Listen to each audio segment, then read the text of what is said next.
Alors, bienvenue à ce premier meet-up de l'année 2021. Pour ceux qui se souviennent, on avait commencé à faire des meet-up en 2019, fin de 2019, mais la Covid est arrivée malencontreusement en 2020. Donc, les meet-up ont été un peu mis sur pause. Et de ce fait, ça n'a pas été une mauvaise chose, puisque bon, on a un peu repensé le concept. Et on s'est orienté vers une autre construction. Voilà, il y a des gens qui sont partis, notamment Marilyn, qui est partie vers des aventures un peu professionnelles, un peu différentes. Je pense que pour ceux qui étaient là, notamment Olivier, tu l'avais vu peut-être lorsqu'on était à Back Market. Et Rémi a accepté de nous rejoindre pour faire le sketchnoting. Et, et donc voilà, nous sommes là aujourd'hui. On va essayer, comme on est 53, 53 personnes, d'avoir un peu une discussion interactive, comme je l'avais dit. Pas forcément un webinaire. On avait vu un des commentaires où les gens se disaient que ça allait peut-être être un webinaire. Mais comme on n'est pas si nombreux que ça, mais si jamais on fait ça de façon ordonnée, je pense qu'on peut se dire que on peut essayer d'avoir vraiment une discussion entre nous, comme si jamais on était dans une grande salle. Voilà. Petite règle pour commencer. Disons que si jamais vous pouvez tous vous muter au préalable, pour pas que y ait de perturbations. Je ne sais pas si vous voyez en fait, mais au niveau de Zoom, y a un truc pour lever la main. Donc, attendez, je vais lever la main d'ailleurs. Est-ce que je peux lever la main? Tu peux peut-être plus parce que je t'ai nommé animateur. Ouais, En tout non, cas, plein de gens le font dans la salle. voilà, exactement. Bon, voilà. Donc, levez la main et pour poser la question, si vous voulez la poser de vive voix. Mais sinon, vous pouvez la poser directement via la chatroom, que je vois aussi. Et voilà, nous allons commencer donc. On avait dit au début qu'on allait faire un peu une sorte de table ronde interactive. Bon, c'était pas le mauvais mot, c'était pas ce qu'on voulait faire, mais on voulait avoir quand même des invités. Donc, je vais vous les présenter. Je vais vous les présenter. Et une fois que c'est fait, on va commencer à se poser quelques questions et essayer de rendre la session la plus interactive possible. Commençons. Première personne, Saïbatou Diallo, qui travaille pour Wakili et qui est sur Paris, qui est Scrum Master depuis je ne sais plus combien d'années, je pense aux 5 ans, Saïbatou, 3 ans, autant pour moi, voilà. Cécile Vivant, qui travaille pour Proxiad à Lyon. Tu es Scrum Master depuis combien de temps? Eh ben parce que je ne le suis pas. Je Tu l'es suis pas. Padawan Scrum Master. Padawan Scrum Master. Tu n'étais pas Proxy PO. Je suis Proxy PO et je suis assistante du Scrum Master et il me forme, il me mentor et je fais beaucoup de choses avec lui et grâce à lui. Oui, on teste pas mal de choses, Jean-Pierre. On teste même les Scrum Masters qui ne sont pas Scrum Masters. Okay. Avec toi aux commandes, Cécile, ça ne peut que bien marcher. Il recommence. Et donc, je travaille dans une équipe qui est distribuée. Donc, voilà, le côté à distance, on maîtrise bien. Ok, cool. Léa Lichtenberger qui travaille pour Anybox. Anybox qui est une société distribuée sur toute la France. Moi, je te connais, mais est-ce que tu veux rajouter quelque chose de plus?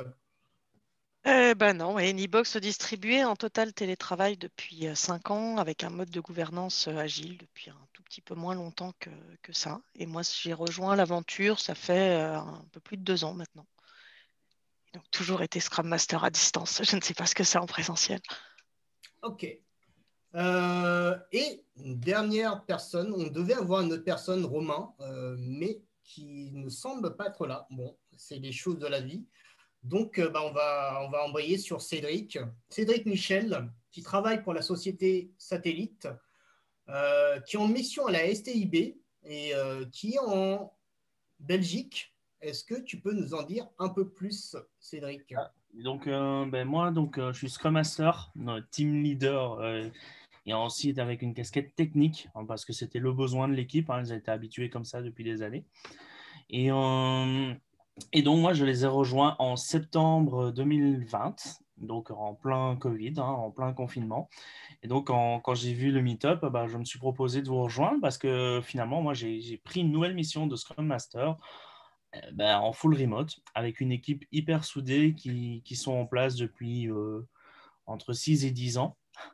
Et donc voilà, donc ça a été des chouettes challenges. Et donc voilà, j'avais envie de participer et d'être présent avec vous aujourd'hui pour partager là-dessus. Ok. Je vais juste peut-être revenir sur Saïbatou, sur le contexte. Tu nous as pas forcément donné ton contexte. Enfin, moi, je le connais, mais est-ce que tu peux nous le donner un peu comment tu es arrivé Scrum Master sur ta mission actuelle? Oui, alors dans un contexte un peu particulier où en plus je suis passée indépendant pendant le Covid. Et donc je suis arrivée sur une mission de démarche, de transformation pour un gros acteur de l'alimentaire. Démarche de transfo, je fais partie des 3 équipes pilotes qui devront montrer la preuve de l'agilité dans cette structure. Et on est un peu l'équipe vraiment pilote dans le sens où on utilise Scrum et on communique pas mal dessus. On utilise un petit peu ce qu'on fait nous, Scrum, pour faire de l'acculturation au niveau des métiers, au niveau des équipes IT et autres. Et donc, ça fait maintenant 6 mois, un peu plus de 6 mois que je suis avec cette équipe. Et donc, on travaille notamment sur le site web de cet acteur de e-commerce. Ok. Donc, c'est vraiment des profils assez différents. Et moi, en fait, peut-être que la première question que j'aurais, en fait, vous êtes, voilà, certains, voilà, notamment Léa, vous êtes directement arrivé, en fait, sur un contexte où vous étiez déjà en distribué. Cédric aussi, en fait, toi, tu es arrivé aussi en distribué. Comment, en fait, ça s'est passé, cette prise en main, en fait, puisque Scrum, quand même, normalement, enfin, dans beaucoup de contextes, ça reste quand même des équipes sur place où vous les coachez du mieux possible.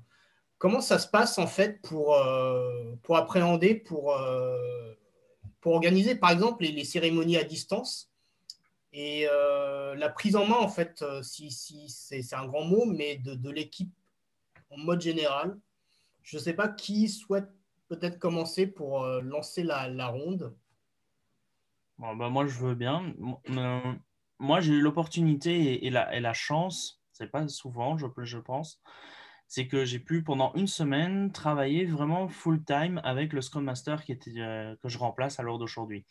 Donc, ça a déjà simplifié un peu au début. Donc, avec lui, j'ai fait du présentiel. Hein.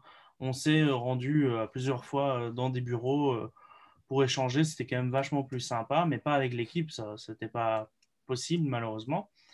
Et donc, lui, il m'a aidé énormément. Et j'ai participé à la première rétro en tant que spectateur. Et un des avantages que je vois, c'est cette situation, finalement, c'est que le fait d'être en remote, ça a complexifié le côté humain et rencontrer les gens et créer des liens. Mais le positif, c'est que finalement, j'étais un peu plus en posture d'observateur, en essayant de participer à un maximum à ce que je pouvais de l'équipe.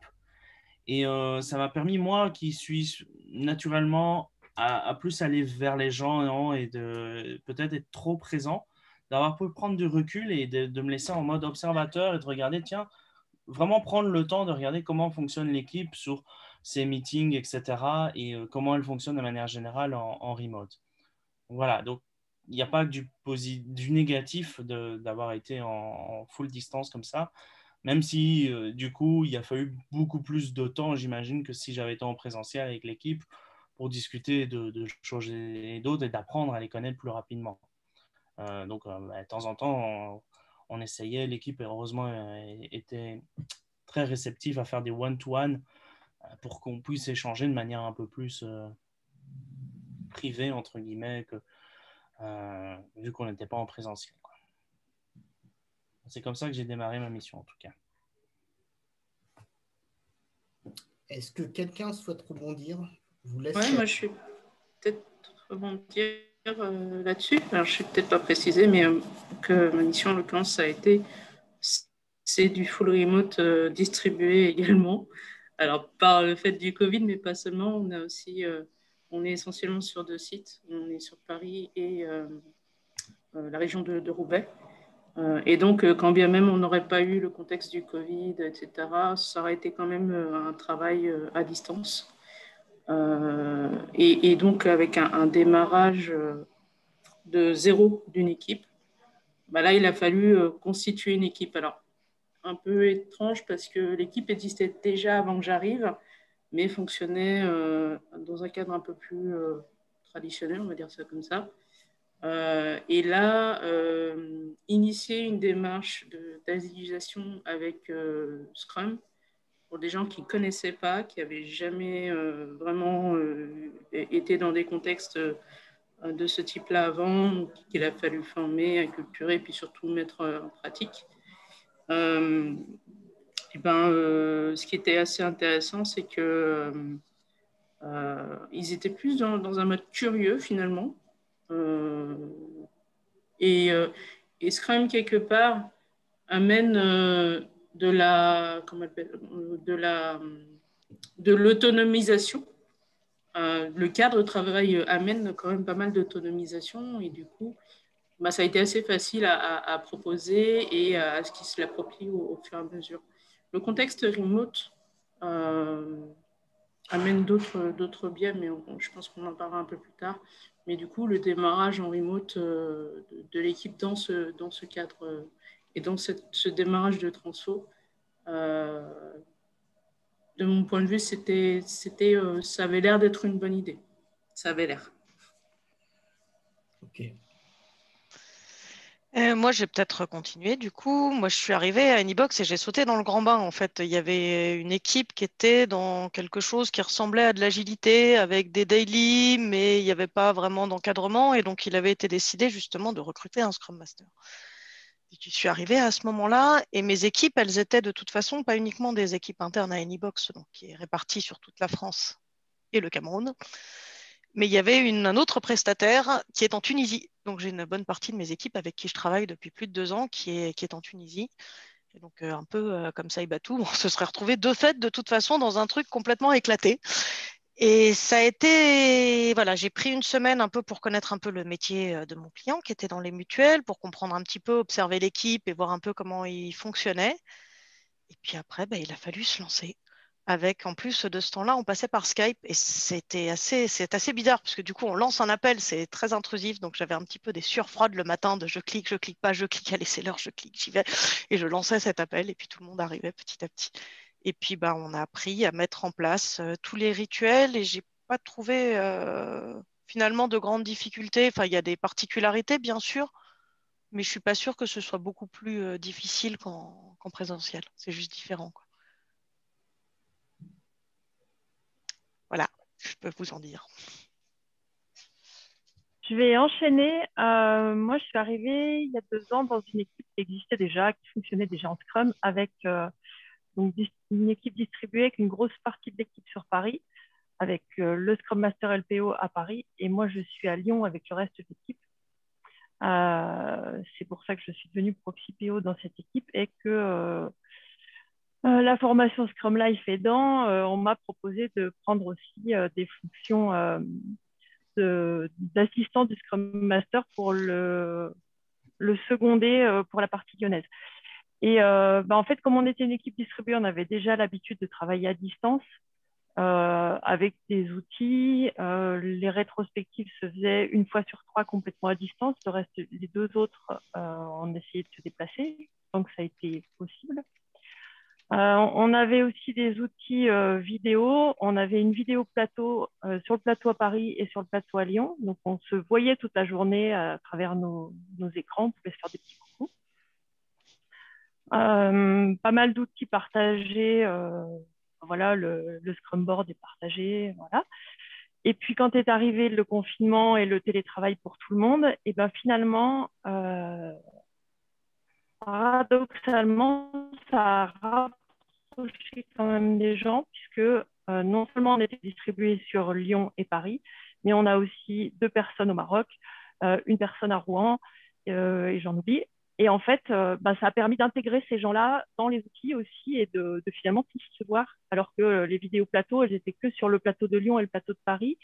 Et les filles au Maroc, on les voyait jamais, alors que là, on a des rendez-vous réguliers et on se voit et on se parle plus finalement. J'ai une expérience assez étonnante avec ce confinement et ce télétravail obligatoire parce que pour ma part, je trouve que ça a apporté plein de choses très positives. On y reviendra peut-être. Ok. Vous avez parlé d'intégration. Ça, c'est assez. Il y a quelque chose qui est ressorti de là. Mais moi, j'ai cette curiosité aussi de savoir comment, en fait, vous avez mis en place vos rituels. Saïbatou, toi, tu disais que tu étais arrivé voilà, dans une équipe qui pratiquait pas du tout l'agilité. Léa, toi, tu étais quand même dans une optique où le client, c'est pas l'un des plus faciles. Euh, mais comment vous avez mis en place ces rituels et même au-delà, en fait, comment vous avez commencé à initier, en fait, assez de confiance pour intégrer les gens, en fait, dans vos routines? Léa, tu as commencé? En train de réfléchir à tout ça. Je peux commencer. Et moi, ce qui a été pour ma part, encore une fois, donc je suis arrivée, j'ai repris petit à petit ce qui était en place, j'ai pas essayé de trop bouger les choses. Comment est-ce qu'on gagne la confiance? Pour moi, ça a été le moment où on s'est retrouvé face à un client qui est, comme tu le disais, un petit peu délicat et qui mettait beaucoup, beaucoup de pression aux développeurs. Et quand tout d'un coup, tu fais comprendre que le rôle de Scrum Master, c'est aussi de les protéger et de les sortir de cette pression, tu gagnes la confiance de l'équipe, hein. C'est un petit peu ballot, mais ils disent, ah, elle est bien celle-là, elle fait un mur, cool, je vais derrière, je me mets derrière son dos et puis je reste là. Donc, ça a été un petit peu ça. Et puis, je pense qu'ils ont assez vite compris que je faisais peut-être pas toujours bien, mais que j'essayais de bien faire et que j'essayais de comprendre et que j'étais à l'écoute. Et pour moi, c'est vraiment ça qui a été primordial pour pouvoir avancer avec eux, quoi. Moi, j'ai une question du coup, Léa, parce que moi, c'est une difficulté que j'avais. Souvent, c'est quand du coup, tu proposes des choses à l'équipe. Quand on est en présentiel, on voit directement comment réagit la personne par rapport à ce qu'on propose et on peut réagir différemment ou adapter. Là, en remote, bon, quand on a la caméra, ça va, mais tout le monde n'a pas le réflexe de mettre sa caméra, tout le monde n'est pas à l'aise. Et donc, je veux dire, faire le fait finalement ne pas voir l'interlocuteur en face ou même son équipe entière, c'est de se dire, mais comment elle réagit réellement? Je viens d'arriver, on essaye de mettre des idées, de comprendre, même si on est à l'écoute. Et quand on pose des nouvelles idées, etc., moi, j'avais beaucoup de mal à se dire, mais finalement, comment ils perçoivent réellement les choses? Je viens d'arriver et ça, j'aimerais bien savoir comment vous avez géré ça. Alors c'est vrai que quand on était, alors ça dépendait aussi beaucoup des outils parce que quand tu passes par Meet, ça allume automatiquement les caméras, donc le problème se pose, on ose moins l'éteindre, c'est plus, enfin voilà, quand il faut l'allumer, c'est plus facile de se mettre sous le tapis, hein, concrètement. Là en ce moment on est sur BBB et du coup plus personne n'allume la caméra, mais c'est aussi un facteur de bien-être de l'équipe, c'est-à-dire que quand il l'allume, c'est que ça va bien. Comment j'ai fait? Il y avait des choses qui étaient en place. Bon, ils ont suivi tout ça et le dialogue, il s'est mis finalement assez naturellement. Et pour les ateliers, ça a souvent été des points de question de l'équipe. Mais tu nous parles de points de complexité, mais moi j'ai du mal à les évaluer. Comment tu fais? Et donc là, tu vas proposer un atelier et ça vient en cohérence avec le demande. Pour les autres rituels, ils savent que ça se passe, ils y viennent quoi quelque part. Ça fait partie de. C'était déjà en place quand même, même si il n'y avait pas vraiment de revue, il y avait ce qu'ils appelaient des intersprints. Tout d'un coup, pouf, 2 mois entre 2 sprints. Oh non, mais il faut qu'on se prépare, vous comprenez.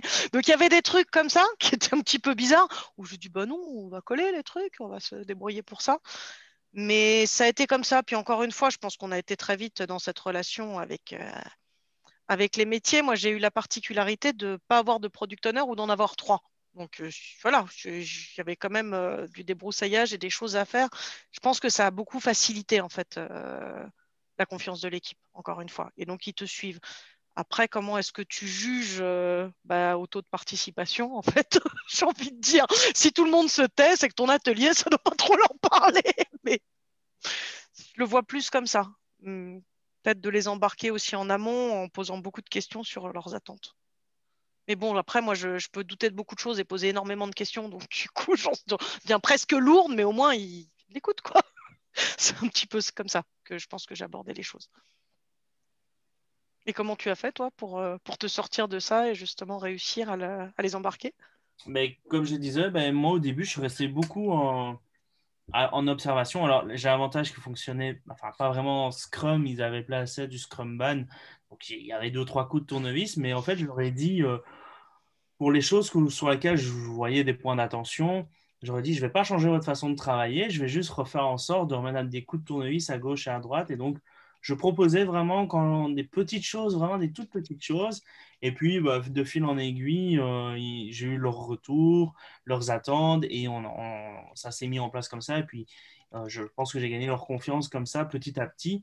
Mais ouais, j'ai trouvé que c'était long par rapport à moi qui aime bien les échanges humains et de voir là, en présentiel la réaction et la réactivité et puis de dire bah non là ça va pas et tout. Enfin, je trouve que c'est beaucoup plus simple alors que par caméra ça peut encore aller mais alors quand les gens éteignent les caméras c'est plus dur. Et j'assiste à beaucoup d'échanges.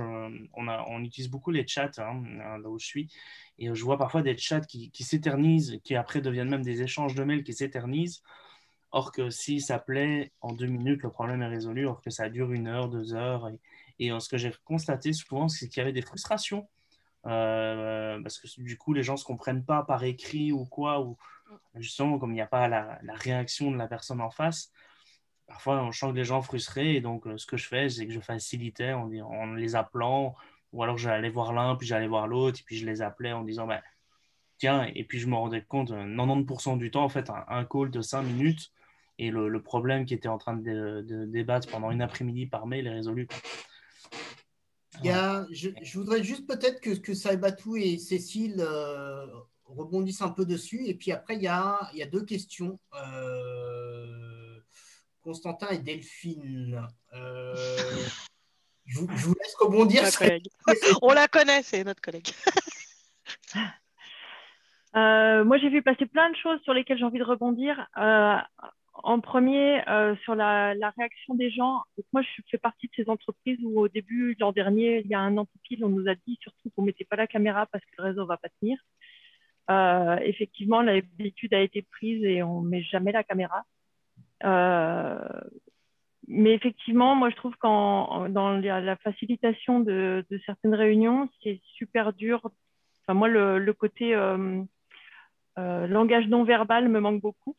Et je ne sais jamais si les gens ont écouté, entendu, s'ils faisaient autre chose, s'ils étaient en train de se faire couler un café ou s'ils regardent Netflix, comme le dit Olivier.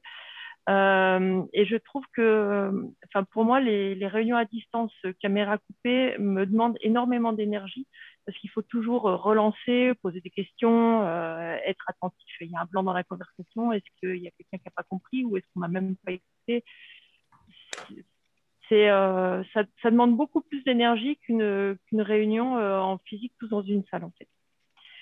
Il y a ça qui me dérange beaucoup. Et l'autre chose, c'est du fait qu'on est à la maison, les gens qui se laissent dépasser par leur vie quotidienne. J'ai eu la semaine dernière une horrible réunion où à tout moment, on a été interrompu, on était pourtant plus 5, par le facteur, le livreur, l'ouvrier plombier, les enfants qui viennent demander des trucs. Et à chaque fois, les gens disent « Ah, attends, j'en ai pour 5 minutes, je vais ouvrir la porte. » Et ça dure un quart d'heure. Et c'est détestable, c'est juste infernal parce qu'on n'arrive pas à avoir une conversation suivie, même à 5 heures. Donc, ouais, c'est quand même les limites du télétravail. J'aime retourner au travail un peu. Si je peux, sur la question de la caméra, parce que je vois qu'elle préoccupe beaucoup, enfin, en tout cas, il y a beaucoup d'interrogations dessus. Moi, j'évite de l'imposer déjà parce que c'est quand même une forme d'intrusion chez l'autre. C'est difficile de dire je vais venir chez toi et je me l'impose. Et je me suis retrouvée aussi dans des cas où, dans mon équipe en Tunisie, j'ai une développeuse et qui se retrouve à télétravailler, surtout depuis le Covid, et qui se retrouve chez elle. Pourquoi est-ce que je lui impose en fait d'aller mettre son voile parce que je veux qu'elle allume sa caméra alors qu'elle est tranquillement chez elle? Il y a beaucoup de questions comme ça où il faut aussi respecter les choix des autres. J'ai un développeur, à chaque fois, il me dit qu'il n'a pas de caméra, mais une fois elle s'est allumée, je sais qu'il en a une. Mais voilà, je ne veux pas lui imposer, en fait. C'est faut que ça vienne des gens. Il faut leur donner envie de le faire et leur donner envie de ça, mais pas l'imposer, en tout cas, à mon sens. Dans le chat, il y a quelqu'un qui a demandé, je ne sais pas c'est qui, si on avait déjà tenté des icebreakers qui forçaient, où la caméra était utile. Je ne sais pas si vous avez des idées là-dessus. Bah, j'évite justement. Des trucs où c'est sympa, mais pas où c'est obligatoire, parce que sinon, ça oblige des gens qui peuvent être très très mal à l'aise avec leur image. Et je le comprends tout à fait. Moi, j'en ai C'est un, difficile. en l'occurrence, j'en ai un qui dure pas très longtemps. En fait, ça dure peut-être 1 minute. Je demande en fait aux personnes, je leur dis, voilà, vous avez 20 secondes, vous allez chercher votre objet fétiche ou votre élément d'avatar et vous le présentez à la caméra. Ça prend Photo. vraiment 2 minutes, grand max. Après, l'idée, c'est que les gens, en fait, disent ça représente quoi, cet objet, en fait, qu'ils vont chercher, tu vois. Donc, exactement, voilà. Là, ils sont obligés d'allumer la caméra. C'est intéressant parce que du coup, tu vois aussi par l'objet, ça raconte plein d'histoires. Et moi, dans mon équipe, tu vois, c'est une équipe de 8 personnes à peu près. Euh, il y a beaucoup d'introvertis dans l'équipe. Il y a des gens qui ont, dans les réunions, qui passent leur temps à ne pas être très actifs pendant les réunions, à ne pas parler, il faut aller les chercher, leur poser des questions pour avoir un petit peu et tirer un peu les verres du nez. Et donc, voilà, il y a des moments, honnêtement, clairement, moi, la caméra, aujourd'hui, s'il y a un truc que j'ai retenu, c'est oui, il ne faut pas l'imposer. Par contre, si c'est toi qui initie une réunion et que tu l'allumes la caméra, la personne, elle va se trouver bête, elle va dire, est-ce que je vais suivre le mouvement ou pas d'allumer la caméra? Si tu dis, ouais, alors tu fais un petit icebreaker comme ça où finalement, la caméra, elle s'allume d'elle-même, ou tu dis, tiens, montrez-moi si vous savez compter jusqu'à 5, des trucs débiles, mais c'est juste pour allumer les caméras. Ça ne dure pas longtemps. Et quand tu dis derrière, écoutez, là, on va passer 30 minutes, si vous pouviez allumer de temps en temps votre caméra, histoire que je ne sois pas tout seul, c'est aussi créer un peu d'empathie. Moi, c'est ce genre de truc, quoi. Ouais, C'est vraiment ça, c'est vraiment tout bête, quoi. puis je te rejoins quand tu l'allumes. Ceux qui sont vraiment mal à l'aise ne suivent pas, mais les autres le font C'est régulièrement. ça. Ce que j'essaye souvent, c'est aussi à l'arrivée de quelqu'un de faire un petit espèce de café où on se retrouve tous et où les caméras sont allumées pour qu'on se voit au moins une fois en début de projet. Là, mais sans l'imposer. Pardon, C'est clair. Et par exemple, ce que je fais là, le rôti, par exemple, parce que je fais des rôtis et j'en fais très souvent, notamment en fin de sprint planning. Le sprint planning aujourd'hui, c'est la réunion qui dure le plus longtemps chez moi. Je ne fais pas de réunion plus d'une heure, c'est juste pas possible. Faites le rôti, vous ouvrez la caméra, on fait un mode tous ensemble. Mettez-moi de 1 à 5, vous me le mettez juste comme ça. Et ça dure 5 secondes, mais c'est fait, quoi. Et du coup, en créant des occasions d'allumer la caméra qui ne sont pas stressantes, potentiellement, la personne derrière, soit elle le fait, soit elle ne le fait pas. On s'en fout, en fait. Franchement, ce n'est pas le sujet. Le sujet, c'est est-ce qu'on arrive à créer une connexion par cette distance. C'est vrai que c'est mieux en ayant le visage de la personne. Il y a pas mal de choses qui passent par l'expression. On ne peut pas forcer les gens à allumer la caméra, c'est pas possible, ça ne marche pas. On va prendre quelques questions. C'est hyper intéressant. On commence par Delphine, je t'en prie. Et après, il y a Constantin, Olivier et Frédéric. Alors, moi, c'est pas vraiment une question, c'était plutôt un témoignage, le témoignage de quelqu'un qui n'est pas du tout Scrum Master et qui est par contre accompagné par des Scrum Masters. Et juste, c'était un feedback parce que, notamment, je travaille avec Léa. Alors, sur les projets sur lesquels elle intervient pour moi, avec moi, c'est pas pour moi, mais avec moi, ce sont pas vraiment des projets de Scrum, mais bon, je vois quelques tips qu'elle a, plus dans un savoir-être qui favorise, je pense, beaucoup les interactions. Et notamment une notion, en présentiel, on parle beaucoup, moi je connaissais beaucoup le principe de la machine à café. toutes ces décisions qui sont prises au hasard d'un café qu'on prend. Et en fait, avec Léa, il y a une forme de reproduction de ce contexte de machine à café, de réunion informelle, où quelque part, elle va nous soumettre à la question d'une façon très sympathique. En fait, elle ne nous demande rien, juste elle écoute, elle nous écoute. Et par une écoute authentique, au final, à un moment donné, elle nous fait faire des trucs énormes, quoi. Donc, parce que en fait, est-ce que l'enjeu du Scrum, c'est quand même de faire interagir plein d'acteurs, de les faire avancer, mais que du coup, cultiver l'art de l'écoute pour les amener à faire d'une façon très maligne, mais en tout cas authentique et léger. Comme voilà, le fait de ne pas vouloir imposer et de laisser faire, et au final, ça se fait naturellement, ou pas, mais en tout cas, les choses avancent.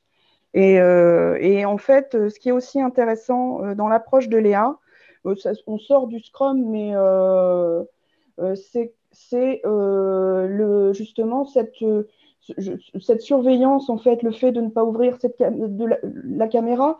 Des fois, ça peut être lié à des raisons parce qu'on n'a pas de webcam, mais ça peut aussi souvent être lié parce qu'on n'a pas envie, parce qu'on n'est pas bien dans le projet. Et en fait, en tout cas, elle n'est jamais passé ça. Et on peut être sûr que dans les heures qui viennent, les jours qui viennent, on a un petit ping.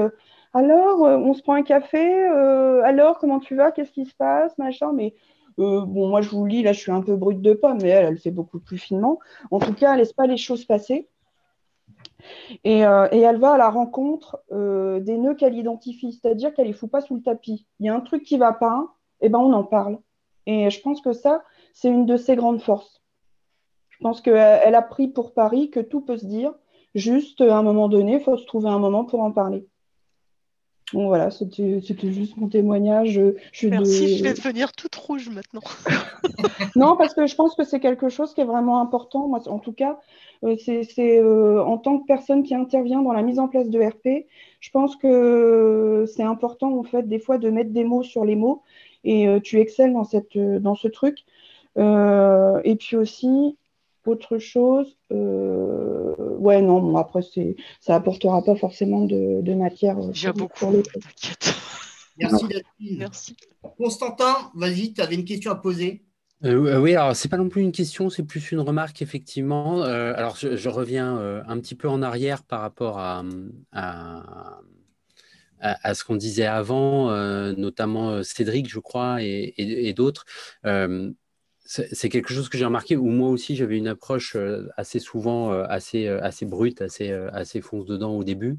Et en fait, j'ai remarqué justement que, parce que j'écoutais là, et puis ça m'a fait tilt par rapport à d'autres choses que j'ai entendues à d'autres moments, c'est le côté, en fait, le fait qu'on ne soit plus dans le bureau avec les gens, qu'on soit à distance, ça peut forcer justement à avoir un petit peu plus prendre du recul, avoir un peu une phase d'observation, d'apprentissage du contexte. On ne peut pas juste aller déranger tout le monde, comprendre tout ce qui se passe d'un coup. Et donc, on doit choper de l'information différemment, un peu plus passivement, et donc être un peu plus dans l'observation, dans l'accueil de l'information, plutôt que juste d'aller la chercher. Et du coup, je trouve ça assez intéressant pour un Scrum Master qui arrive sur une mission, justement, d'avoir cette approche un peu plus douce et un peu plus de vraiment comprendre plutôt que de se faire expliquer. Et du coup, je trouvais ça intéressant, et c'est peut-être un bon truc, en tout cas, moi, que j'aimerais garder, même après coup, c'est cette approche un peu plus douce, quoi. Ok, voilà. Merci. Olivier? Yes. Oui, alors du coup, moi, ce débat sur la caméra, là, donc moi, je pense que j'ai fait comme beaucoup de gens. Au début, j'étais beaucoup derrière les gens pour qu'ils l'allument, et puis j'ai fini par changer d'avis pour plusieurs raisons. Il y en a une qui remonte à quelques semaines où j'ai lu un article. Alors, je ne suis pas allé vérifier les données, mais j'ai lu un article de gens qui font des études psychologiques et qui disent qu'en fait, la caméra, c'est pas forcément un bon plan, surtout sur des réunions qui durent un peu, parce qu'on finit par plus prêter attention à la vidéo, à ce que font les gens, que ce qui est en train de se dire. Donc finalement, je me suis dit, ouais, c'est pas forcément un super truc. Mais en dehors de ça, je me pose la question de enfin, du coup, c'est une question pour vous, comment vous gérez ça? Comment on gère le focus des gens? Parce que moi, je trouve ça vachement plus compliqué. Et déjà, ça s'applique à moi. J'ai la capacité de concentration d'un labrador, hein, à peu près. C'est-à-dire, toutes les 2 secondes, j'ai un truc qui passe par la tête ou je me fais facilement perturber. Donc, le seul moyen que j'ai trouvé de mon côté, c'est je coupe tout, en fait. Je suis sur une réunion, je coupe tout le reste et je fais que ça. Sinon, je sais que à un moment donné, je vais bifurquer. Mais je sais pas comment vous le gérez aujourd'hui avec les équipes. C'est marrant, Olivier, parce que dans ce que tu viens d'expliquer, je crois que tu as donné déjà un début de réponse en disant mais je suis un labrador, si je m'écoute tous les 2 secondes, enfin, donc tu vas être tu vas passer d'un truc à l'autre facilement. Mais naturellement, les gens en général, enfin, moi c'était mon cas, et beaucoup de personnes, j'ai remarqué autour de moi, qui sont comme ça un peu dispersées. Vu qu'elles sont en téléwork, elles se disent j'ai la confiance de mon boss de pouvoir être en téléwork, de travailler de chez moi. J'ai remarqué que ça a amené une certaine conscience chez les gens et ils se sont dit je suis chez moi, mais il faut quand même que je bosse. Et donc, ils ont trouvé eux-mêmes finalement des moyens de rester focus par eux-mêmes en se disant j'éteins mon écran, je me mets dans une pièce séparée. J'ai beaucoup de personnes, moi, des développeurs notamment, qui ont pris des mécanismes de mettre en place eux-mêmes ce qu'ils ont besoin pour être focus. Et je n'ai pas eu besoin, moi, dans mon expérience, d'accompagner les gens pour m'assurer qu'ils soient bien focus malgré qu'ils soient en téléwork, qu'ils peuvent être facilement dispersés. J'ai l'impression que naturellement, les personnes le font d'elles-mêmes, en fait. Moi, je suis assez d'accord avec Cédric et je vais vous livrer ma petite recette perso parce que je suis comme Olivier. Si c'est pas moi qui anime la réunion, j'ai tendance à me disperser et voilà, pas forcément être très attentive. Alors, quand je suis à la maison, pour être très attentive, il faut que je fasse un truc avec mes mains qui ne me demande pas de réfléchir. Et donc, j'étends ma lessive, je plie du linge, je fais des paires de chaussettes, des trucs comme ça qui sont quand même très utiles, mais qui ne me demandent pas de réfléchir. Et franchement, ça marche. Quand je fais ça, eh ben, j'écoute ce qui se passe. C'est vrai. Ça m'arrive de faire du crochet aussi. Là, ça me demandera beaucoup trop de réflexion. C'est exactement ça. Moi, ce que je constate aussi surtout, c'est ce que j'évoquais tout à l'heure, ça dépend aussi beaucoup du bien-être de l'équipe sur le projet. Et sur mon plus gros projet, dans les temps où ça allait bien, parce qu'il y a eu des temps où ça allait bien, l'équipe, elle était là, elle était investie. Puis quand les temps deviennent un peu plus difficiles, où les PO changent, il n'y a plus de réponse métier, il n'y a plus d'investissement, il n'y a plus de motivation. Là, il y a beaucoup moins, il y a beaucoup plus la phrase que j'adore. Tu disais quoi, pardon, excuse-moi, j'ai pas entendu. T'as pas entendu, ouais, tu te moques de moi, oui. T'écoutais pas, tu fais autre chose. Et pour moi, je pense que c'est aussi leur rappeler déjà en début de réunion. J'insiste beaucoup plus sur les rétros. Effectivement, je le voyais passer dans les commentaires sur la rétro. J'insiste beaucoup plus sur le fait que ce serait vraiment chouette qu'on allume les caméras et qu'on se voit tous et qu'on soit là. Et je leur demande, s'il vous plaît, de ne pas faire autre chose. Et souvent, quand ils voient un gros blanc et que je suis tout seul, ils ont pitié de moi. Donc, ils finissent par venir quand même agir. Il y en a 2, 3. Et puis, le petit truc, c'est souvent d'aller prendre celui qui parle le moins et de dire « Et au fait, toi, Adèle, t'en penses quoi ?» Oui, parce que c'est Adèle qui se cache le plus. Et là, oui, oui, oui. Et avec ces petits trucs anodins, il est obligé un petit peu de suivre quand même parce qu'il ne peut pas me faire le coup de j'entendais pas, j'ai pas entendu à chaque fois, quoi. Un point, si vous permettez. Moi, en fait, le confinement, c'était assez brutal et on n'a pas une culture du télétravail. Du coup, ça s'est imposé très vite. Et nous, surtout les agilistes, vu que les directions ne jouent pas le jeu, les managers, ils demandent pas l'avis des équipiers, comment vous voulez travailler. Nous, le coach agile, je pense qu'on a la légitimité et la question à poser, comment vous souhaitez qu'on travaille en mode distance et en mode agile, tout en ayant en valeur et en priorité la facilitation de vivre ensemble dans un contexte difficile.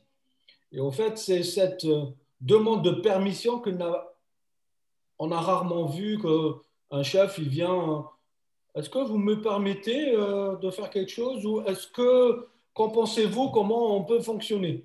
Ça veut dire changer les règles, changer le cadre. Il n'y a pas eu ces étapes. Je pense, nous, agilistes, peut-être, ça serait, moi, c'est ce que je fais. Dès que je prends une équipe, la première des choses, comment vous voulez qu'on fonctionne? Une équipe qui est déjà agile, ça veut dire elle connaît les valeurs, elle connaît les choses et elle connaît comment elle vit dans son écosystème agile. Est-ce que vous voulez changer vos pratiques? Est-ce que vous voulez enlever certaines et remplacer par d'autres? C'est surtout le fait de leur demander permission. C'est comme si le terrain, on ouvre le terrain, on n'impose pas. On ouvre le terrain, c'est comme si on parle de bienveillance, donc c'est ça, offrir un espace bienveillant. Qu'en pensez-vous? Qu'est-ce que vous voulez qu'on fasse? Les inviter à venir proposer des choses. Est-ce que vous voulez qu'on mette la cam? Non. Certains ne mettent pas, c'est pas grave, mais au fait, il faut donner l'exemple, je pense. Moi, c'est ce que je fais. J'invite par l'exemple. Allez, hop, moi, là, je suis dans la cuisine, je suis en train de faire le repas et de passer un moment avec vous. Et je n'ai pas de problème. Donc, c'est un peu, je donne l'exemple à venir vivre avec vous dans ma cuisine. Je suis en train de faire mon repas, je suis en train de prendre mon petit déjeuner et en faisant le daily meeting, pourquoi pas? Et au fait, ça assouplit, ça détend. Et après, les gens, ils vont trouver, ah, il est pas complexé, donc ça serait bien que je fasse comme lui. Donc, c'est un peu l'idée, pas de complexe, déverrouiller le complexe en invitant les gens. Même, j'ai fait une réunion avec un DSI entre la cuisine, je vais prendre mon café, je suis la réunion, j'ai envie de prendre un café, je prends mon PC, je fais mon café devant lui, devant toute l'équipe et j'enchaîne la réunion et après je vais dans mon espace bureau et en fait on réduit le complexe. Je pense qu'on est nous agilistes à inviter celui qui veut. Il veut venir avec un masque, il veut venir avec des lunettes, il veut venir sans masque, il veut venir avec un foulard, bienvenue. C'est un peu cette mixité qui déverrouille les choses. Je pense Merci, Idriss. On a juste deux autres questions. Frédéric, tu avais levé la main. Je t'en prie. Merci. C'était pour réagir aux icebreakers, donc ça remonte dans la discussion. Nous, ce qu'on avait fait, c'est qu'on avait partagé la mosaïque sur un écran, donc tout le monde voyait la même mosaïque, et on avait demandé aux gens de se passer à un objet d'une partie de l'écran à l'autre. Moi, je suis à droite d'Olivier, là, sur ma mosaïque, je lui passais le stylo, par exemple. Tout le monde a un stylo sur son bureau. Donc, c'était une petite idée. Sur 40 personnes, il y avait peut-être une vingtaine, une réunion à 40, une vingtaine de personnes avaient joué le jeu. En plus, c'était avec Teams. On peut mettre les mosaïques dans un amphi. Donc, ça s'y prête bien. Donc, c'était une idée d'icebreaker. Je pense que la caméra ou pas, ça dépend effectivement, je ne sais plus qui en parlait, un peu de la confiance dans l'équipe et aussi si l'équipe se connaît bien. Moi, j'étais dans des petites équipes où on se connaissait bien, qu'il y ait la caméra ou pas, à l'audio, ça passe très bien. Et il y a aussi effectivement les gens qui n'ont pas le local ou la bande passante suffisante aussi et qui ont un flux vidéo détérioré ou qui détériorent l'audio quand il y a la caméra. Donc, il faut aussi être attentif au bien-être des personnes. On n'est pas, enfin, le télétravail, malheureusement, amplifie les inégalités. Et donc, il y a aussi des questions purement pragmatiques qui font que les gens préfèrent ne pas avoir la caméra. Il y a certains outils, d'ailleurs, qui te laissent le choix sur le débit vidéo. Tu peux économiser ta bande passante et peut-être ton empreinte carbone en diminuant ton flux vidéo, en le dégradant. Et il y a des gens qui font ce choix-là aussi, d'avoir une vidéo très dégradée, mais pour être un peu présent, mais en limitant son empreinte carbone. Et je ne sais plus ce que je voulais dire d'autre. Voilà. Merci. Merci. Il y avait une question en fait de Sandrine. Il y a Jean-Pierre qui veut parler. Oui, comme je n'ai pas la main, du coup, c'est compliqué. En tant qu'animateur, je suis moins privilégié que tous les autres. On ne peut pas lever la main. Non, mais je voulais juste prendre la parole parce que du coup, je vois qu'il est déjà 19h50. Moi, ce que je vois déjà, on va continuer le meet-up. Je ne suis pas en train de dire que c'est fini. J'ai juste qu'il y a plein d'échanges. Déjà, vous qui prenez la parole, en plus des animateurs, et aussi dans les discussions, il y a beaucoup d'échanges. Donc, je suis très optimiste sur la phase d'après, justement, d'une prochaine fois où on essaiera de vraiment rentrer dans la co-construction, à voir quelle forme sera un guide, un livre ou peu importe, avec vraiment ce côté retour d'expérience, choses à ne pas faire, choses à faire, recommandations. Plein de choses à dire. Voilà. Moi, je suis juste là pour dire faites des trucs. Hein. Moi, j'ai pas grand-chose à raconter sur l'histoire. Voilà.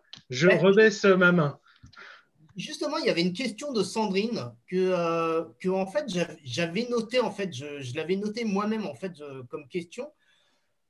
Si vous avez des idées pour animer les rétrospectives, comment vous faites? Qui veut prendre la main?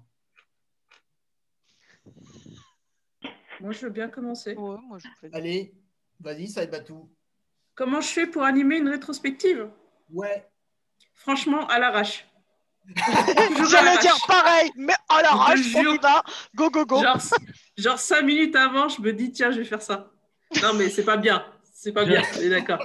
En théorie, la théorie voudrait que j'ai observé pendant 2 semaines ce qui s'est passé dans l'équipe au niveau du vécu, des process, des incidents, de tout ce que tu veux, machin, et faire une espèce de rétrospective qui permet de focuser sur ça et de trouver des solutions. Mais en vérité, non, je fais des rétrospectives à l'arrache. J'essaye de changer le sujet à chaque fois, le thème et tout. Donc, en vérité, ce que je fais, c'est que moi, je sais à peu près, j'arrive à repérer à peu près les sujets qui ont pu émerger pendant le sprint. Là, par exemple, on va finir un sprint demain. Et je sais déjà qu'on va parler de, tiens, on a augmenté la vélocité, tiens, on a eu pas mal de perturbations, tiens, ça ne marche pas, tiens, qu'est-ce qu'on va faire?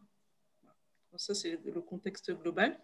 Du coup, j'ai essayé de trouver un atelier, un format de rétro qui va pouvoir permettre à l'équipe de s'exprimer là-dessus. Mais avant ça, je vais je vais sans doute faire un icebreaker pour essayer plutôt d'aller recueillir les émotions.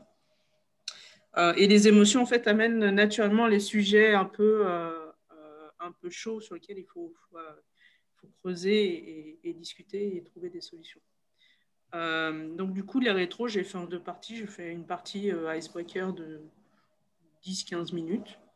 Et puis après, en fonction de ce qui se passe dans l'icebreaker, j'ai déjà un format de rétro. Il y en a plein. Et finalement, on finit par toujours retrouver plus ou moins les mêmes datas, sauf que c'est sur des formats différents. Et du coup, j'enchaîne sur la rétro en tant que telle.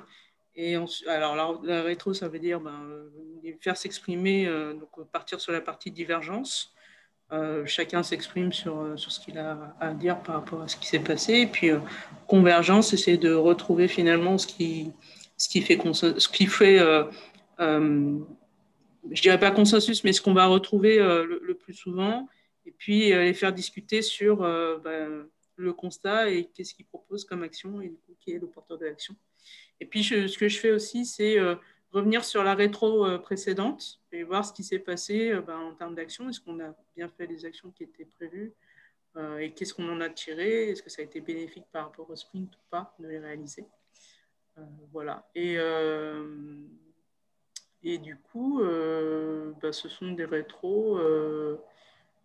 Je pense, je demande aussi un rôti en fait sur la rétro. C'est-à-dire qu'à la fin de la rétro, je demande à savoir qu'est-ce qu'ils ont pensé de leur investissement sur cette rétro-là, globalement sur le format aussi. Et puis on discute et puis on voit comment on évolue la fois suivante sur le sprint suivant. On fait toujours les rituels, on essaye de les faire évoluer au fur et à mesure. Et je reviens juste du coup sur une question que tu posais au tout début, Andy, sur les rituels, comment je les ai amenés en fait dans l'équipe. J'ai pas ouvert ma valise et mis tout d'un coup comme ça aurait fait peur à tout le monde. Et puis même, je pense que l'idée, c'est plutôt que de faire imposer des choses, c'est de les amener petit à petit, d'amener. Alors, j'ai commencé par amener le daily, et puis la rétrospective, c'était pour moi peut-être les 2 plus importants à mettre en place pour commencer à faire un peu de l'amélioration continue et de l'échange au sein de l'équipe. Et puis, au fur et à mesure, j'ai rajouté un rituel en mode plutôt proposition. Tenez, je vous propose ça. Alors ça sert à ça, ça, ça, ça, ça. On va essayer, on va voir si ça marche. Si ça ne marche pas, qu'est-ce qu'on peut faire pour l'améliorer pour la prochaine fois? Et là, par exemple, le sprint planning, on est peut-être au 4e ou 5e format de sprint planning. C'est pas du tout le même sprint planning que le tout premier sprint. Là, c'est vraiment un sprint planning encore différent. Et donc, l'idée, c'est pas de se dire, on a des rituels, entre guillemets, tout fait, tout packagé, machin. C'est les rituels eux-mêmes, au fait, finalement, ils évoluent en fonction de ce qui se passe et de comment c'est appréhendé par l'équipe, d'autant plus dans des contextes comme ça où finalement, on communique beaucoup ensemble pendant ces rituels et pendant ces moments de réunion. Mais on travaille beaucoup, mine de rien, en solitaire et séparé. Donc, ça doit servir à l'amélioration de l'équipe. Quelqu'un souhaite rebondir? Ouais, moi je veux bien parce que donc comme je disais, on est une équipe distribuée, donc on avait déjà l'habitude de faire des rétros à distance. On a essayé plein d'outils différents. Alors on fait nos rétros un peu moins à l'arrache que Saibatu, c'est-à-dire que le Scrum Master et moi, on se retrouve le lundi pour préparer la rétro du jeudi. On y passe une demi-heure, hein, pas plus, mais voilà, pour discuter un peu du format qu'on va prendre. Et donc, pour les outils, on a essayé pas mal de trucs. On a essayé du Miro, on a essayé Metro Retro, on a essayé Klaxoon. Alors, c'est des chouettes outils parce qu'on arrive à reproduire des trucs un peu du réel avec des beaux dessins, avec des post-it, avec des confettis, avec des pouces levés, tout ce qu'on veut. Et en fait, on s'est aperçu que finalement, on perdait en efficacité parce que tous ces outils demandent déjà souvent d'avoir un compte. Il faut se connecter. Alors, à chaque fois, on a droit à j'arrive pas à me connecter, machin, il faut 10 minutes pour que tout le monde arrive. Et puis, retrouve comment prendre en main l'outil et c'est comment qu'on met un post-it. Et voilà, je trouve qu'on perd en efficacité par rapport à un autre outil qu'on utilise qui s'appelle Easy Retro. Ça s'appelait Fun Retro avant. C'était vraiment pas fun, mais c'est easy. C'est simplement des colonnes. Alors, il y a autant de colonnes qu'on a besoin pour faire la rétro. Et il y a un titre en haut de chaque colonne. Chacun met son post-it dans la colonne. C'est super simple. On clique sur le plus et on écrit ce qu'on veut dans le post-it. On n'est pas limité en taille. Il y a quand même quelques fonctionnalités qui vont bien. Le chronomètre, les votes aussi. On définit à l'avance combien de votes on va laisser à chaque personne. Et en cours de route, on ajoute à la fin la dernière colonne action et on décide tous ensemble des actions à faire. Et je trouve que c'est un outil moche, mais super pratique. Donc, on essaye de varier entre les trucs fun et les trucs pratiques. Alors, de mon côté, excuse-moi Léa, comme on parle outil, moi j'utilise Draft, tout simplement, Draft.io. Oui, moi j'allais dire un peu la même. C'est-à-dire que j'ai essayé un peu de trouver des outils. Au début, c'était beau et puis après, il devenait payant et puis après, il devenait ceci. Finalement, je passe par le truc de base, le tableau blanc de Google, là, les diapos, et puis on met tout là-dedans. On fait des colonnes s'il faut. J'ai un petit format de speedboat. Alors, en fonction un peu de comment je sens l'équipe, je vais faire du Starfish, je vais faire du speedboat. Parfois, je vais faire un turn the table et ça se fait très bien à distance. Il faut juste que chacun puisse visualiser dans l'espace de où est-ce qu'il est dans la table pour pouvoir la tourner, la table. Et puis, quand il faut parler peut-être un peu plus, je vais aller chercher dans les liberating structures, justement, qui étaient évoquées tout à l'heure dans le chat, pour voir un peu les exercices qui vont aller peut-être plus vers de la cohésion d'équipe ou peut-être plus au fond du problème ou peut-être plus identifier les comportements qui ne vont pas et comment est-ce qu'on peut les résoudre. On a fait des trees, on a fait des wiki de questions, on a fait pas mal d'outils là-dessus. Et moi, mon équipe, je leur dis souvent que c'est mes cobayes. En fait, dès que j'ai un outil, je suis génial à cette rétro, on va essayer ça, ça va être trop bien. Et puis, on voit ce que ça donne et comment ça fait. J'ai Retromat qui génère pas mal de petites idées et je reproduis tout, encore une fois, sur le truc de Chrome, de Google, parce que ça me permet... leur équivalent pour PowerPoint, ça me permet juste de faire tous les éléments dont j'ai besoin, de créer des post-it de manière simple. Et tout le monde a un compte, s'y connecte, il n'y a pas besoin de savoir si tu as bien ton compte, bien ton truc, bien ton machin. Et c'est facile. Mais c'est vraiment la partie qui m'amuse et que je trouve bien à distance, en plus. Je vais rebondir. J'ai vu Jean-Pierre qui était tout content parce qu'il a Retromat, ouais. Et moi, j'avoue que c'est Jean-Pierre qui m'a fait connaître Retromat via Scrum Life. Parce que moi, je suis pas quelqu'un de créatif et donc j'avais énormément de mal à trouver des bonnes idées. Et au fait, avec Retromat, je vais piocher des idées. Et moi, ce que j'essaye de faire, c'est que j'essaye de trouver les 5 étapes, mais qu'il y a un fil conducteur en plus entre les étapes, parce que Rétromat, parfois, ça peut être vraiment très décousu. Et si on gratte un peu, il y a moyen de trouver des exercices où l'exercice 1 va servir à l'exercice 2 et ainsi de suite. Et on a vraiment un fil conducteur du début à la fin qui fait que les gens, ils ne se rendent même pas compte qu'ils font 5 étapes, etc.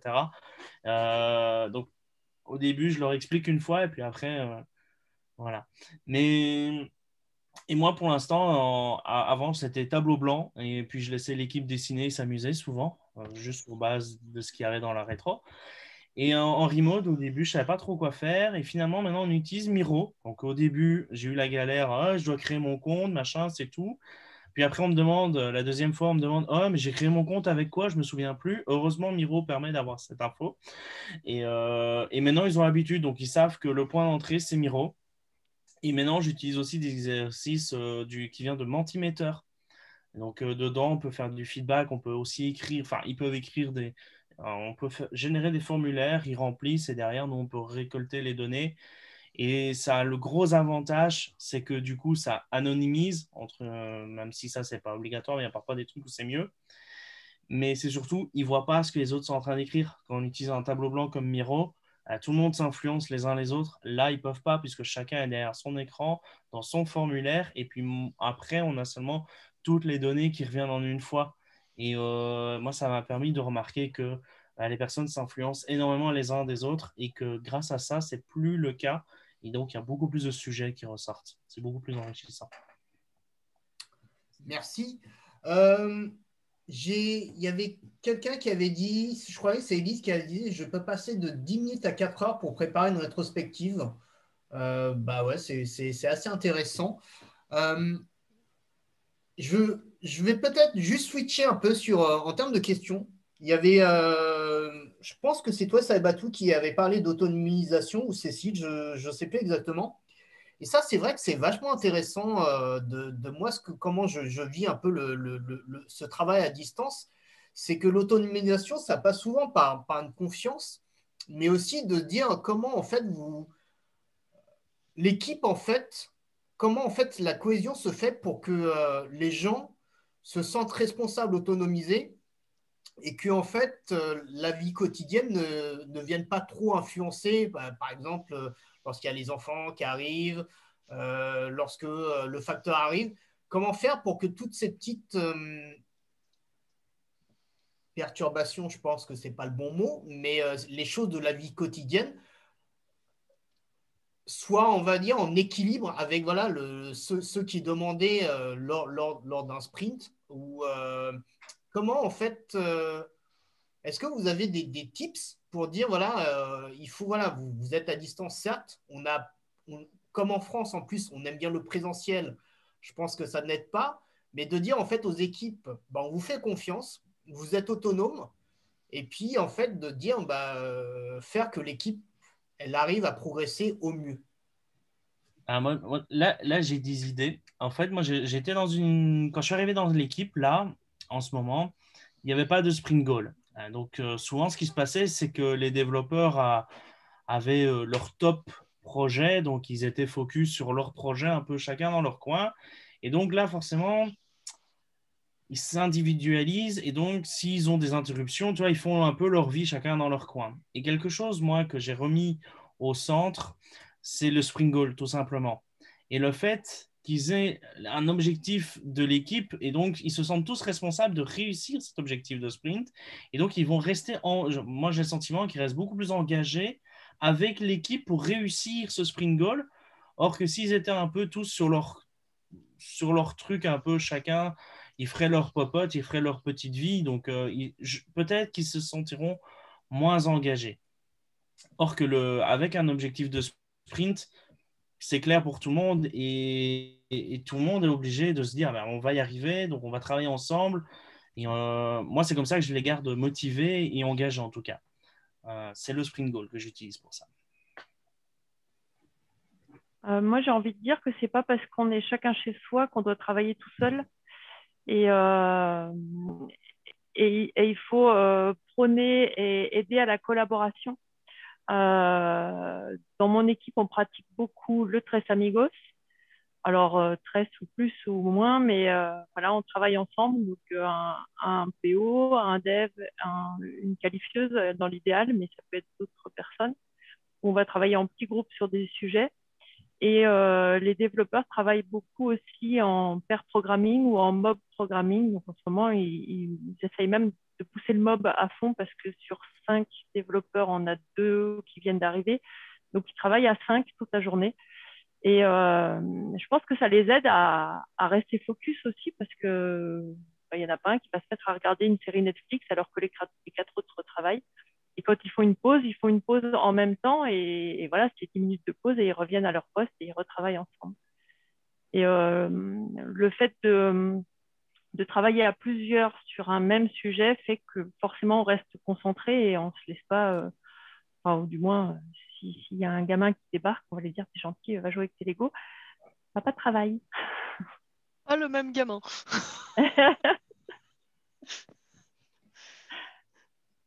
Non, mais c'est. Laisse rebondir.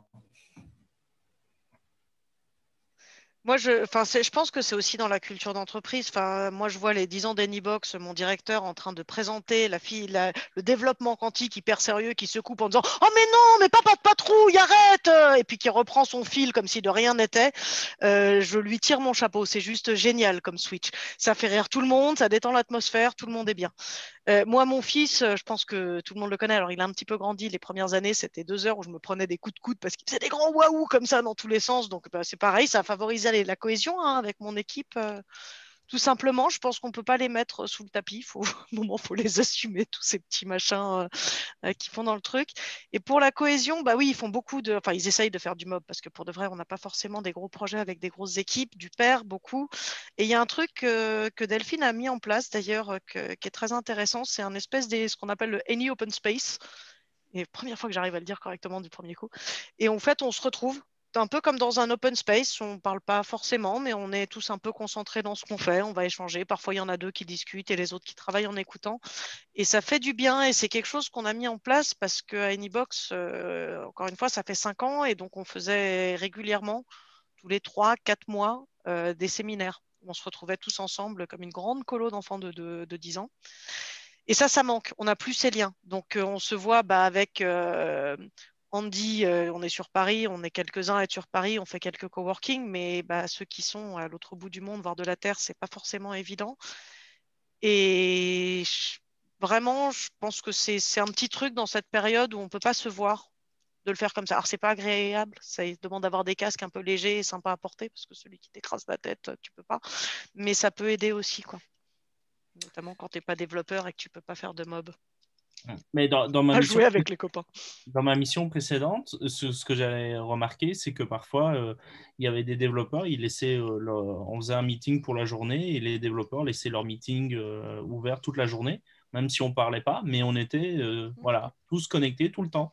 Et dès qu'il y en a un qui parlait, les autres l'entendaient et ça garde une certaine cohésion de l'équipe aussi.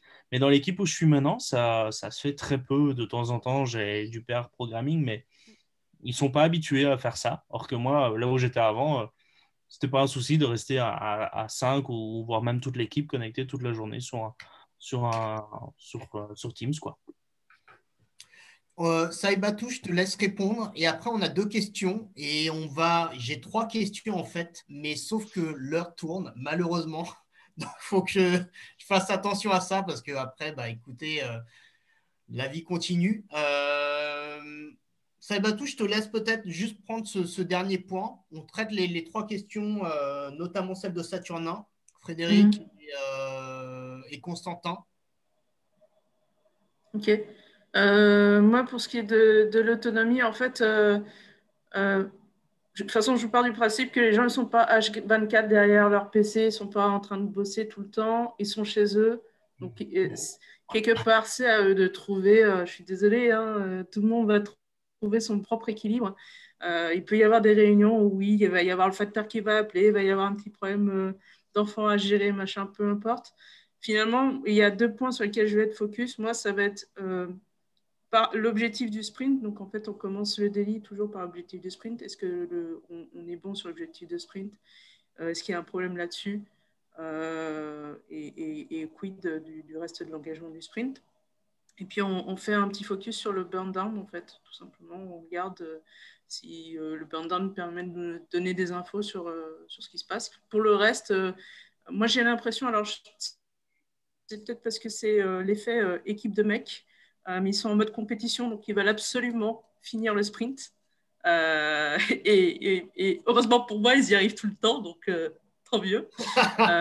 Donc voilà. Et après, pour le reste, il y a quand même beaucoup de partage entre les personnes de l'équipe. Il y a de plus en plus de pairs, de plus en plus de mob programming. C'est une logique qu'ils ont adoptée pour partager la connaissance parce qu'il y avait quand même des spécialités au sein de l'équipe. Il y avait des gens très spécialistes d'un sujet ou d'un autre. Donc là, on essaye de casser un peu tout ça pour que on puisse être résilient en cas d'absence ou en cas de problème quelconque. Et donc voilà. Et du coup, en fait, au fur et à mesure, comme on réussit les sprints, en fait, ça crée la confiance pour donner de plus en plus d'autonomie. Mais au tout début, honnêtement, c'était pas simple parce que je sais pas pourquoi, ils étaient dans un mode où ils attendaient que je leur donne les tickets, que je les assigne derrière un ticket. Alors qu'il y avait quand même un sprint qui était défini, etc. Et du coup, au fur et à mesure, là maintenant, ils ont un sprint planning, ils ont un objectif de sprint, ils ont une liste de sujets qui est bien définie, ils s'assignent dessus, ils avancent, et à la fin du sprint, comme c'est une équipe de mecs, ils y arrivent. Donc voilà. C'est pas très sympa pour les nanas, mais c'est comme ça. Juste si je peux me permettre, Andy, vraiment 2 secondes sur le télétravail en général. En fait, dans toutes les études, on a tendance à plus travailler que moins en télétravail. Faut pas oublier ça. Donc, il faut plutôt s'assurer que les gens coupent. Moi, je les engueule quand je vois passer des merges à 23 heures ou des machins comme ça. C'est plutôt ça. Moi, je suis arrivée à Anybox. Je crois que dans la journée, j'avais mon patron qui partageait un article encourageant la sieste au télétravail. Et ça, c'est précieux quand même. Parce qu'il faut penser que justement, tu gères tes heures et il ne faut pas trop en faire. Je voulais juste qu'on rappelle ça. On en fait plus que pas assez. Donc, on n'a pas besoin d'être derrière. Au contraire, Stop, calme-toi. Ouais, je suis d'accord. Chez nous, les managers ont mis en avant de faire sa pause de midi parce qu'on s'est rendu compte que plus personne faisait sa pause parce qu'il y en a toujours l'un ou l'autre qui essaye de profiter et de dire « Ah, mais à midi, il est dispo, même si son agenda est full. » Et donc, ils nous ont incité à le faire. Et moi, je l'ai fait pour donner l'exemple. Mais mon agenda est booké tous les jours de midi à 1h30. Donc, soit je prends 1h30 de pause, soit je prends moins, mais au moins, ça me donne du temps pour travailler. Mais je gère vraiment mon temps de midi cool. Parce que sinon, tout le monde est occupé le temps de midi. Les gens bossent. Moi, j'ai des leftos qui commencent à 7h et qui finissent à 17, 18 en ne prenant pas de pause le midi. Et puis, comme disait Léa tout à l'heure, on voit encore des commits à 23, minuit. Et on se dit, mais ils sont fous. J'en ai un, il a même travaillé le week-end en plus, parce qu'à un moment donné, ouais, je suis confiné et il faisait que bosser, quoi. Après, bon, il fait ce qu'il veut, c'est pas ça, mais effectivement, on lui a dit, ah, tu sais que tu n'es pas obligé de faire ça. Et j'ai eu une attention particulière à faire attention qu'il n'y ait pas trop de pression sur l'équipe pour qu'elles évitent de travailler comme ça, comme des fous tout le temps. C'est pas tenable, sinon, sur le long terme. Merci. On va juste prendre les 3 dernières questions. Saturnin a posé en fait une question que j'ai trouvée intéressante et que j'avais mis dans mon petit fil. Pouvez-vous citer peut-être, Saturnin, tu avais dit quelles sont vos expériences, je vais dire peut-être juste une. Est-ce que vous pouvez donner un exemple d'une expérience qui n'a pas fonctionné dans le Scrum Mastering à distance? Je pense un peu comme tout, en fait, le jour où toi, tu n'étais pas dans ton assiette et que tu faisais 2 trucs en même temps et que tu savais plus trop et que du coup, tu perds ton atelier. Moi, ça m'est arrivé un atelier, j'avais beaucoup de préoccupations, de tensions avec le client à côté. Et c'était pour justement les points de complexité. C'était super, il fallait faire des pliages d'avion pour estimer les points de complexité. Au début, tu les estimais en temps et puis après, il fallait passer au plein de complexité. Sauf que j'ai zappé ce passage-là. J'étais pas dans mon atelier, j'étais en train de faire 3 trucs en même temps. Et faut pas. Et je pense que c'est surtout ça. C'est le jour où tu es un petit peu plus fatigué, plus machin. C'est pas tant l'outil en fait en soi que toi et ta capacité à animer. Même si, bon, il y a peut-être des trucs qui marchent mieux que d'autres aussi quand même. Nous, dans notre équipe, on a tenté le café virtuel parce qu'on se rendait compte qu'on était un peu en manque de communication informelle, de moments où on pouvait discuter d'autre chose que du boulot. Au début, ça a super bien marché. Donc, tous les jeudis matins, 9h30, on se connecte et puis on boit le café ensemble et on discute. Et j'avais lu que c'était pas super. Puis moi, je me suis dit, mais si, en fait, ça marche vachement bien. Et petit à petit, ça marche de moins en moins bien. Parce qu'en fait, c'est comme dans toutes les équipes, il y a des personnalités fortes et d'autres beaucoup moins. Et les personnalités fortes parlent beaucoup, ils racontent des trucs. Et on a toujours 2-3 personnes qui disent rien et qu'on voit même pas parce qu'on les voit que s'ils parlent. Et en fait, je suis pas sûre que pour ces gens-là, c'est vraiment un bon moment. En fait. Voilà, c'est pas vraiment une mauvaise expérience, mais je suis pas sûre que c'est à pérenniser. Et chez nous, c'est l'inverse. On le fait depuis seulement quelques mois parce que l'équipe, elle a décidé, en plus, elle le fait avant le daily. Et comme ça, en fait, ils viennent plus tôt au daily, en fait, finalement. Et tout le monde ne vient pas, effectivement. Mais c'est l'équipe qui a décidé de le faire. Et on va dire que dans la majorité, l'équipe vient quand même à faire ce petit quart d'heure, 20 minutes, à faire ce qu'on a appelé le coffee corner avant le daily, quoi. Et chez nous, ça fonctionne. Par contre, comme expérience, un truc qui marche, qui est difficile, c'est quand tu es invité à un meeting où effectivement tu as d'autres choses à faire et tu ne vas pas être focus sur le meeting parce que tu te sens un peu moins concerné dans ce meeting et tu vas dire, ah, mais je vais profiter de ce meeting pour faire autre chose. Et à la fin du meeting, tu te rends compte qu'en fait, tu n'aurais juste pas dû aller au meeting parce que tu n'as peut-être même pas du tout écouté finalement. Et ouais, ça, c'est le côté un peu difficile. C'est les meetings finalement où on aurait peut-être pu avoir de la valeur, mais on se sent moins concerné et on va faire autre chose. Ça m'est arrivé quand même rarement, mais ça m'est arrivé 1 ou 2 fois de me dire, bah, finalement, si ça avait été en présentiel, soit j'aurais participé, ou soit je serais sorti de la salle parce qu'effectivement, j'avais vraiment aucune valeur ajoutée. En téléwork, non, parfois on va se connecter, il n'y a pas vraiment de vraie raison. Ça y va tout. De trucs qui est foiré, non, j'ai plutôt une difficulté aujourd'hui. En fait, il y a un point que j'arrive pas à craquer pour l'instant, c'est j'ai une équipe maintenant, en fait, qui est joignable par l'ensemble de l'entreprise. J'ai une équipe de dev. N'importe qui dans l'entreprise peut aller les contacter directement et du coup peut aller les perturber à n'importe quel moment. Et donc aujourd'hui, ouais, ça fait 6 mois qu'on est dans ce mode-là et il y a un certain nombre quand même de choses, d'expériences, de mauvaises expériences où ils ont bien vu que répondre à toutes les sollicitations qui les sort un peu du sprint, qui les sort du focus, finalement, ça rejaillit derrière sur le travail de l'équipe. Je n'ai pas réussi encore à trouver comment protéger l'équipe de ce genre de sollicitations parce que de facto, avec la distance, c'est impossible. Je ne peux pas savoir qui est connecté quand, comment, etc. Et de toute façon, ce n'est pas mon rôle. Et normalement, j'en ai rien à foutre. Mais je constate que c'est assez facile de joindre l'équipe de développement et du coup, c'est assez facile de venir la perturber. Et là où je suis contente, c'est que en fait,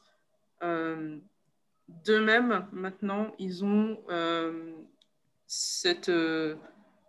ils commencent à comprendre pourquoi le Spring Goal existe, pourquoi l'engagement existe, et ils essayent de l'utiliser du coup pour bien rappeler au reste de l'écosystème que quelque part, ils sont là, ils sont dédiés à quelque chose, ils doivent être focus. Ça ne veut pas dire qu'ils ne doivent pas répondre aux questions s'il y a des questions ou des problématiques, mais qu'il y a cet élément de structuration qui existe et qui doivent être focus là-dessus. En fait.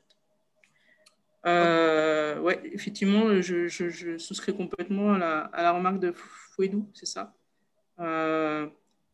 Le problème resterait aussi le même, mais j'ai l'impression qu'à distance, avec le contexte un peu de configuration qu'on a, c'est plus difficile à déceler.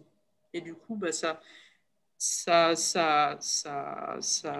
m'invite à aller travailler sur l'autonomisation de l'équipe, sur la prise de conscience plus que l'autonomisation de l'impact que ça peut avoir dans la gestion du sprint. Merci Saïbatou. On prend les 3 dernières questions. Christian a levé la main aussi. Let's go. Constantin, vas-y, je t'en prie. Et moi, c'était plus une remarque, ça va aller très vite. C'était juste par rapport à la partie qui m'a fait remarquer un truc que je n'avais pas forcément vu sur le moment. C'est le côté, alors qui est la cam ou pas, j'ai trouvé que le côté distanciel et d'être chacun chez soi. Et parfois, alors comme disait Cécile, ça peut être énervant, mais parfois il y a le côté, voilà, il y a les enfants, il y a le chat qui passe devant la caméra ou les trucs comme ça.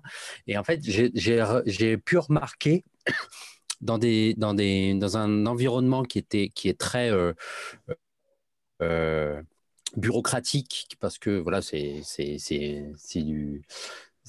de l'État, c'est de l'administration, tout ça. Ça avait par contre brisé énormément de barrières entre les top managers et le petit personnel, entre guillemets. Mince, j'ai pas allumé ma caméra, tu vois, comme quoi. Je faisais les guillemets.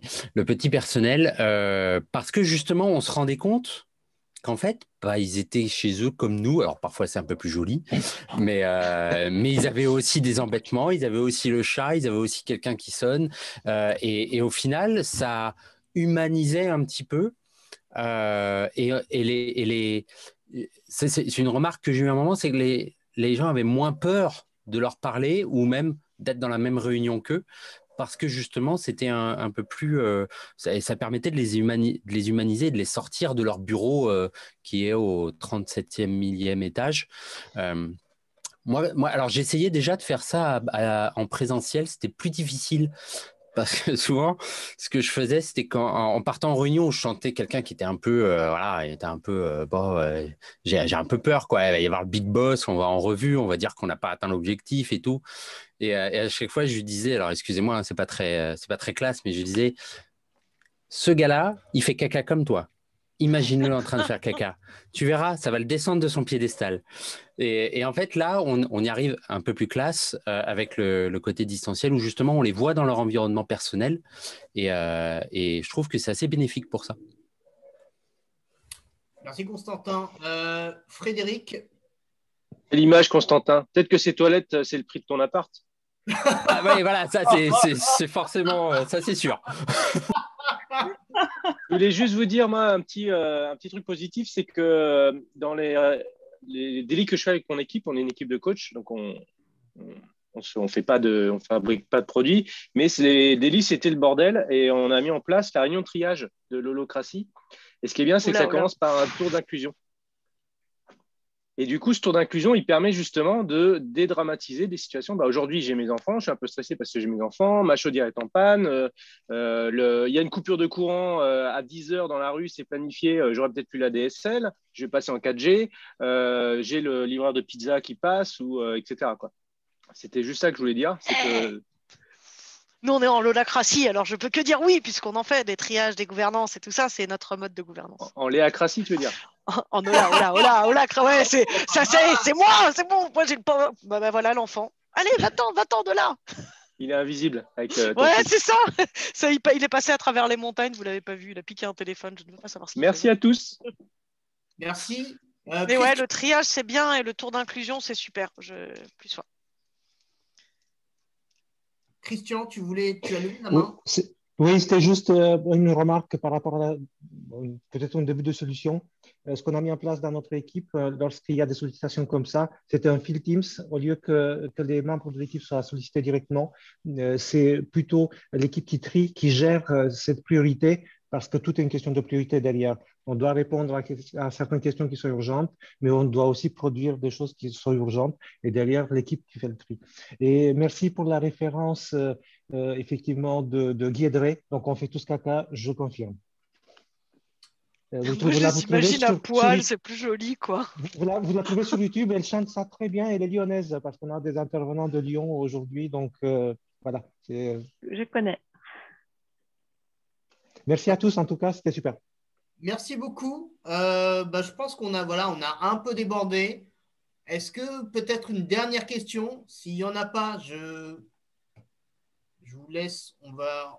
Et moi, j'ai une question, et si je peux me permettre de mettre un lien Strobol après dans le chat, j'ai envie de savoir si les gens ont envie de rester en téléwork ou envie de retourner au bureau ou faire moitié-moitié.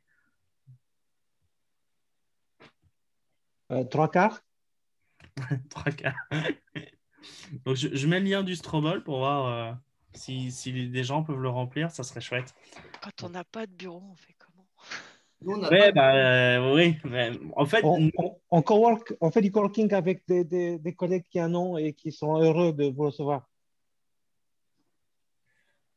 Moi, je te donne mon- Ouais, carrément. Il faut se connecter pour répondre au truc? Ouais, moi, j'arrive pas à répondre, j'arrive sur le Ouais, je peux pas non plus.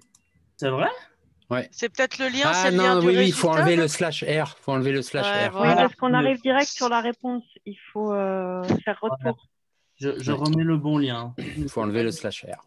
Ouais. Bah, moi, je te donne juste mon opinion d'être en télétravail comme ça depuis quelques temps maintenant. C'est vrai qu'au début, c'était vraiment pas facile. Et maintenant, j'ai quand même trouvé un rythme de croisière. Et c'est vrai que lorsque je suis chez moi, je suis vraiment hyper concentré sur ce que j'ai à faire. Et c'est vrai que le temps défile très vite. Mais c'est vrai que c'est une routine à prendre. Et c'est pas, ça peut ne pas être très évident. Voilà. Parce que, en fait, moi, ce que j'ai eu, c'est au début, tout le monde se dit ah, c'est chouette, plus de transport, etc. Je vais gagner du temps, je vais pouvoir être focus. Donc, au début, c'est chouette. Puis après, tu as une certaine routine et tu as le temps. Enfin, moi, j'ai l'impression que le temps passe beaucoup plus vite. Moi, j'ai vraiment l'envie de retourner au bureau. Peut-être pas full time, parce que j'aime bien le téléwork aussi, mais plus de présentiel que de téléwork en tout cas. Et j'ai remarqué qu'il y a pas mal de développeurs qui aimeraient retourner au moins quelques jours au bureau minimum. Mais j'ai aussi entendu qu'il y avait des gens qui, eux, non, maintenant j'ai touché au téléwork, je veux rester en téléwork, je ne retournerai plus au bureau en tant que dev, c'est fini, quoi, tu vois. Il y a des freelances, il paraît, maintenant ils ont goûté à ça, c'est permis, maintenant leur prochaine mission sera d'office en full téléwork, quoi. Donc voilà, j'avais envie de voir un peu ce que ça donne. Moi, de mon côté, j'aimerais retourner sur site, même si encore on est distribué, donc au moins retrouver les personnes avec qui je travaille sur la même zone géographique. Je trouve que le fait d'aller au travail, mine de rien, pour moi en tout cas,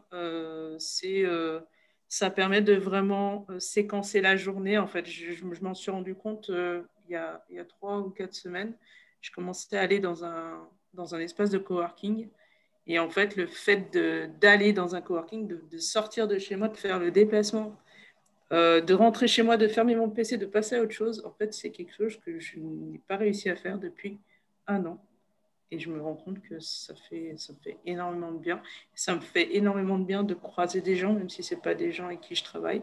Et ça, je pense que ça, dans la dynamique d'équipe, ça me ferait beaucoup de bien de retrouver, même pour une journée ou 2 par semaine, les personnes avec qui je travaille, en fait, de manière régulière.